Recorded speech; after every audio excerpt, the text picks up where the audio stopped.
You don't have to read a religious book or a Vedic text to know what is right from what is wrong.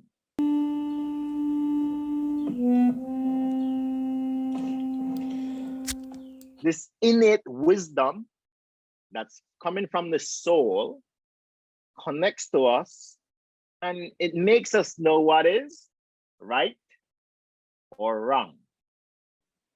My dear Arjun, a man who does not follow this prescribed Vedic system of sacrifice certainly leads a life full of sin. For a person delighting only in the senses lives in vain, right? Initially, there are certain things as we start to grow, your soul is giving us high frequency morals, right? And we know, each and everyone know when we are, it's not lined up with our spiritual self. It feels wrong. From our culture and our school teachers, along with our intuition, starts as we start to grow as children, we start to know, okay, right and wrong, and we start to see adults. And that's why the parents are the first gurus for the child. They establish how to live in this universe, right and wrong, right? So, and then we gain knowledge intuitively as well. We start to come to yoga. Okay, wow, I'm going to yoga class tomorrow at 7 a.m. I'm going to have a big feast at 9 p.m. the night before. You enjoy that big feast before. And then you show up at the yoga class the next morning and you can't even do a quarter of the poses which you could do, you couldn't do. So intuitively, you know, okay, I'm not going to make that mistake again. Next week comes, you know, oh, I'm going to yoga 7 a.m. I'm eating my dinner at 7:30 and I'm only going to eat half of what I ate. The next day, oh, wow, your body moves amazingly. So you start to connect intuitively this way. You get your wisdom as you evolve. Yoga is experiential. We start to learn this. Okay, when I sleep at a certain time, I feel nourished. When I stay up too late, oh man, I get up, I could hardly function. I'm at work. Oh, what is it? At the computer. But this knowledge within us is trying to take us to that high moral place of right and wrong. And we're going to make mistakes. And that's why the wisdom is there, so that we can remind ourselves. So when you read the Vedas, oh, I know this wisdom already, it connects with me, but sometimes I move away from it. As we start to live within this framework, then we start to understand, okay, let me satisfy my senses in moderation. Otherwise, if you're just trying to satisfy the senses, that's a life living just me, myself, and I. And it becomes a very, your mind is never peaceful. Because as you think you're satisfying your senses, the senses never get fully satisfied. And you want more, and you want to exploit other people, you want to exploit the earth for it. Whereas if you just follow, wow, the wisdom from within, take enough, honor this, respect that, oh, the morals I learned from my parents, from my school teacher, connect it intuitively, then we start to live a life beyond what Krishna says, beyond a life full of, you know, papa purusha, sinful. In other words, sinful actions create, or we call it in yoga, vikarma, negative reaction. Actions, whether you do good or bad. So let's try and live in our life. We live in a law of universe of karma, action and reaction. So let's try and live a life where if the reaction comes, they are positive. If you don't live with that, then it'll just be a life of reaction, of negativity. And you might say, oh, but someone so-and-so is such a horrible person. How come they don't get sick? How come they don't, right? It's a matter of time. If there is an action, there is an equal reaction. Now, that person who you see is so horrible, they might not get their reaction quickly, not instant karma.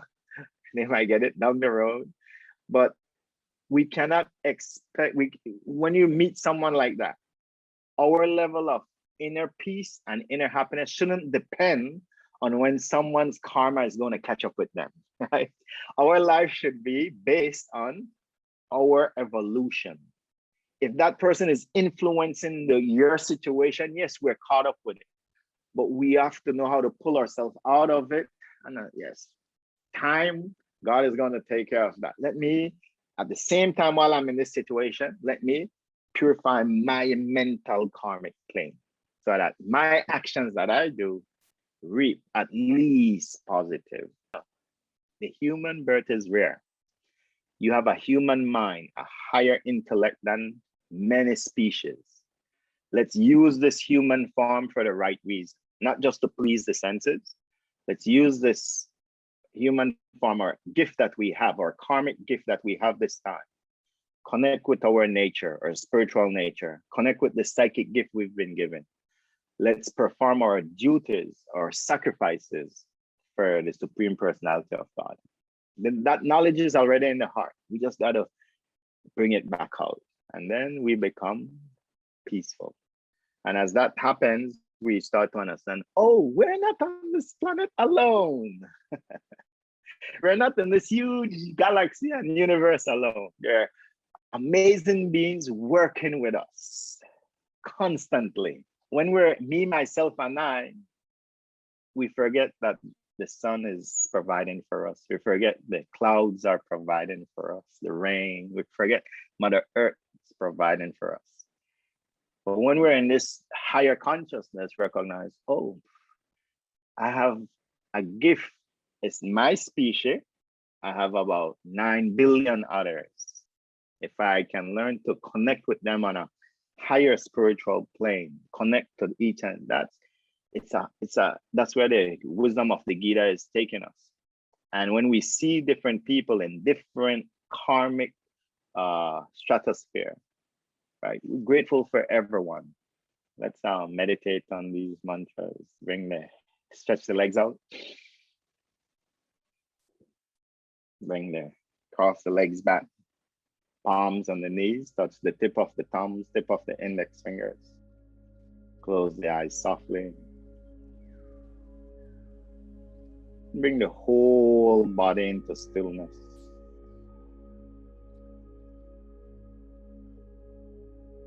And as you bring your amazing temple, your human form into stillness, I want you to just take a few seconds to contemplate that your body, your temple, your karmic evolution, this human form is a rare form.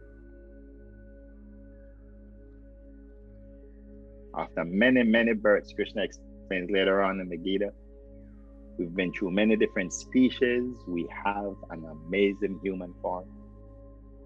And even if your human form might not be perfect right now, right? We have ailments here and there, but our mind can be purified. As the body ages, it's naturally going to break down. It's engineered that way. Our digestion might not work the same way when we were a teenager. There are certain things we can't do as the body ages, but that's for the body. Within the body is a special psyche that allowed us to get this body, that amazing evolution in our mind. And with our mental plane, we have so much.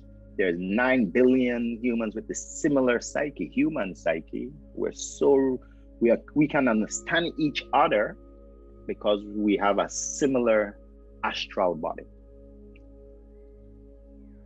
And as we understand, oh, we have a similar psychic makeup, then we understand karmically we can evolve together or devolve together. And as we choose to perform prescribed duties from wisdom of the soul, that higher wisdom that's coming out, when we choose to do that, recognizing that we are not the body, we are a spiritual being, we can then use our senses in moderation and perform duties or sacrifices, not just for me, myself, and I, but for the whole universe. As you breathe in right now, this motion of breath, you will become aware of the breath. That breath in and out you're taking is affecting the whole universe at this moment. There's a beautiful interrelation with us and the whole universe. The breath connects us with prana. Prana connects us with the atoms spread all over the universe, vibrating.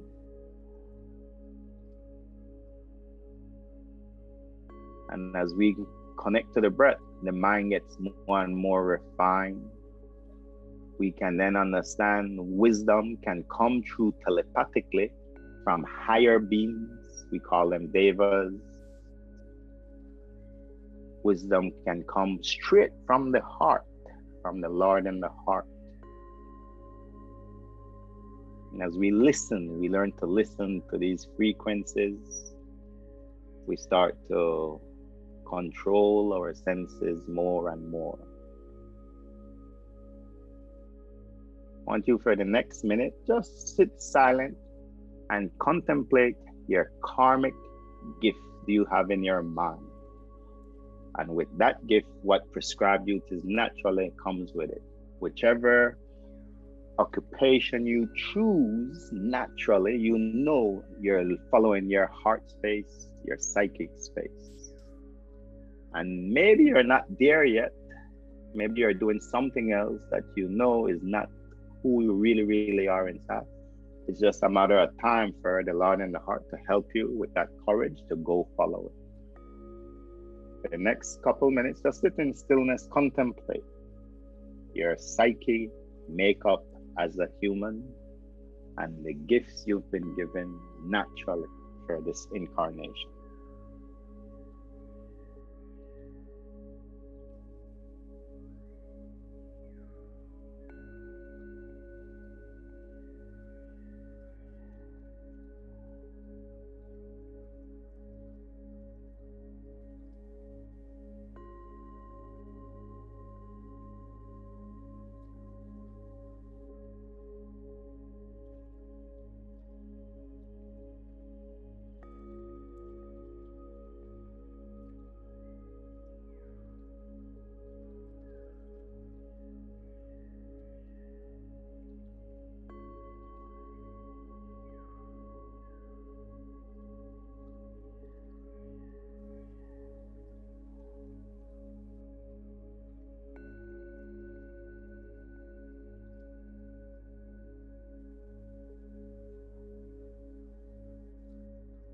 And as you listen to that inner Veda, that inner knowledge, knowing who you are psychically, recognize you choose an occupation with it, it comes with a certain duty we offer back to divinity, back to God.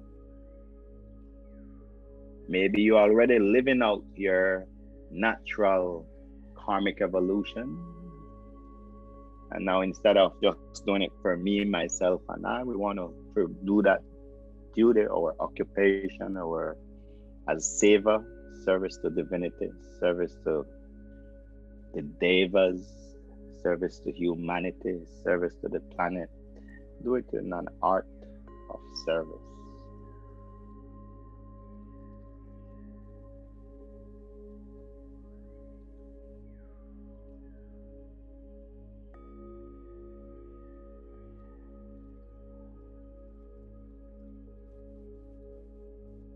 Bring your awareness back to the breath and recognize we cannot perform our duties without this breath. Grateful for the deity who's responsible for the breath. Yogis refer to it, that deity, as Vayu, the wind deity. That deity is empowered by Lord Krishna, the Lord in the heart, to give us this amazing breath.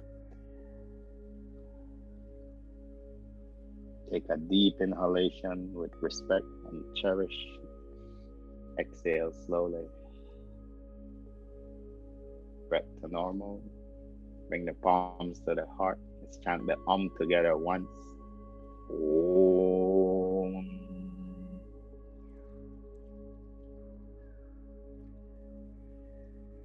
Lower the brain, the skull, the eyes.